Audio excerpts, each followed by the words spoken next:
এবার যে ছবি দেখাচ্ছি মালদার রতুয়ার ছবি দেখাচ্ছি, কলকাতার পাশাপাশি মালদাতেও সিবিআই তল্লাশি যে ছবি আপনাদের দেখাচ্ছি, যেমনটা বলছিলাম যে 10 জায়গায় সকাল থেকে সিবিআই আধিকারিকরা পৌঁছে গেছেন। কেন্দ্রীয় বাহিনীর জওয়ানদের সঙ্গে নিয়ে সিবিআই তল্লাশি, কয়লা পাচার মামলায় একাধিক জায়গায় সিবিআই তল্লাশি চলছে।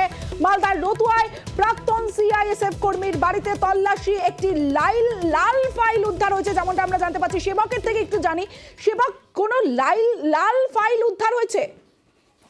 একদমই, দেখো মালদহের রতুয়ার কাহালায় এখানে সকাল থেকেই কেন্দ্রীয় এজেন্সি সিবিআই তারা কয়লা পাচার কাণ্ডে অভিযান চালায় এবং প্রথম দফায় প্রায় 3.5 ঘন্টা তল্লাশি হয়।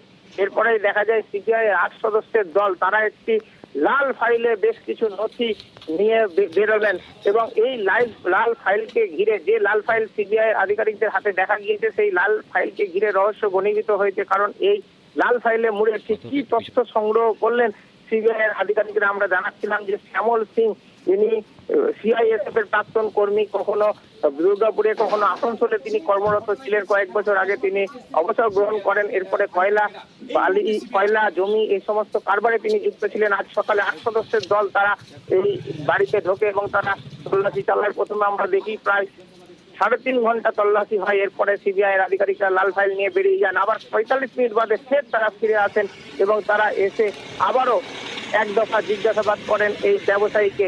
এই ব্যবসায়ীর পরিবারে কিন্তু বিয়ের অনুষ্ঠান রয়েছে আগামীকাল এবং তার জন্য প্রস্তুতি চলছিল। এর মধ্যে কেন্দ্রীয় বাহিনীর হানা, ফলে স্বাভাবিকভাবেই কিন্তু এলাকায় চাঞ্চল্য ছড়িয়েছে। আমরা যেটা জানতে পারছি, সিবিআই আধিকারিকরা মালদাতেও হানা দিতে পারেন, তার একটি আবাসন রয়েছে এমনটা কিন্তু জানা যাচ্ছে। মালদা শহরেও এরপরে অভিযান হতে পারে, এমনটাই কিন্তু সূত্রের খবর। সমাপ্তি।